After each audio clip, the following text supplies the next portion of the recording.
Hello everyone, আবার চলে এসেছি তোমাদের সাথে একটা নতুন ভিডিও শেয়ার করব বলে। এটা একটা টোটালি অন্যরকম ভিডিও।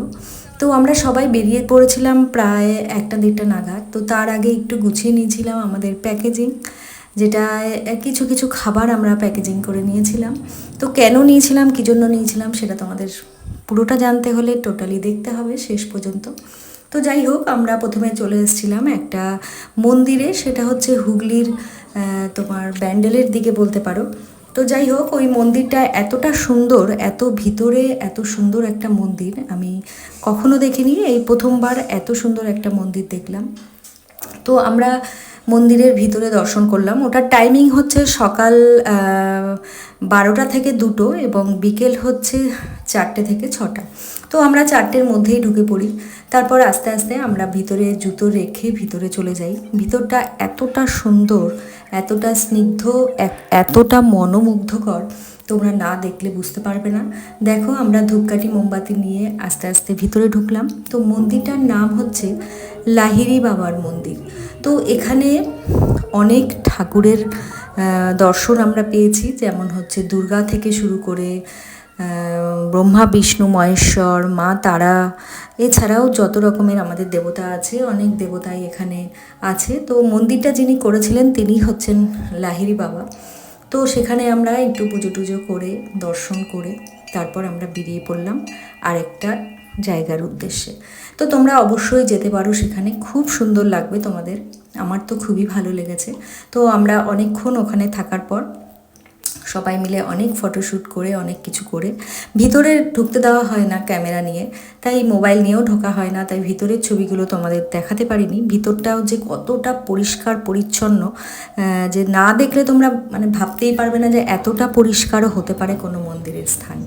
তো যাই হোক, এইভাবে আমরা বেরিয়ে পড়লাম নেক্সট ডেস্টিনেশনে।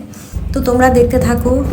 আর আমরা যখন পৌঁছালাম প্রায় অন্ধকার হয়ে গেছে আর প্রচণ্ড বৃষ্টি, পুরো ভিজে গেছি। দেখো আমরা কোথায় চলে এসেছি। এর আগেও আমি এসেছিলাম, তোমাদের সাথে শেয়ার করেছিলাম। তো জায়গাটার কথা আমার বলতে খুবই খারাপ লাগে যে আমাদের দেশে এখনও এই ধরনের জায়গা রয়েছে। তো তবুও পাশে থাকার কিছুটা চেষ্টা করি, কিছুটা আনন্দ, কিছুটা সময় ওদের সাথে কাটানোর জন্য চলে গেছিলাম। তো তো ওদের সঙ্গে একটু বার্থডে সেলিব্রেশন করতে সেদিন চলে গেছিলাম। তো সবাই মিলে আমরা বেলুন টেলুন ফুলিয়ে পুচকেদেরকে নিয়ে খুব মজা করলাম। তো ওই যে পুচকেটাকে দেখছো না, ওর মাত্র বয়স হচ্ছে 1.5 বছর। তো ভাবো, ও 1.5 বছরে মাকে বাবাকে ছাড়া ওখানে আছে। কতটা কষ্টের না ওর জীবনটা। তো ভেবে খুব খারাপই লাগছিল। তো জায়গাটার নাম হচ্ছে শান্তিধাম। সেখানে ছোট ছোট ফুলের মতো শিশুগুলো রয়েছে, আর তাদেরকে দেখভালের জন্য রয়েছে তাদেরই 2জন গার্জিয়ান, যাদেরকে তারা মা এবং বাবা বলে ডাকে। তো জায়গাটাতে এত শান্তি, এত সুখ, তোমরা না গেলে হয়তো ভাবতেই পারবে না। তো ওই যে পুচকে বাচ্চাটাকে দেখছো যে এই কেকটা কাটলো, তার বয়স কত জানো? মাত্র 1.5 বছর। 1.5 বছর বয়সে ও সেখানে রয়েছে। তার আশেপাশে শুধুই রয়েছে তার দিদি, ভাই, বোনেরা, আর মা বাবা বলতে রয়েছে ওনারা 2জন, যারা হচ্ছেন ওদের কাছে ভগবান।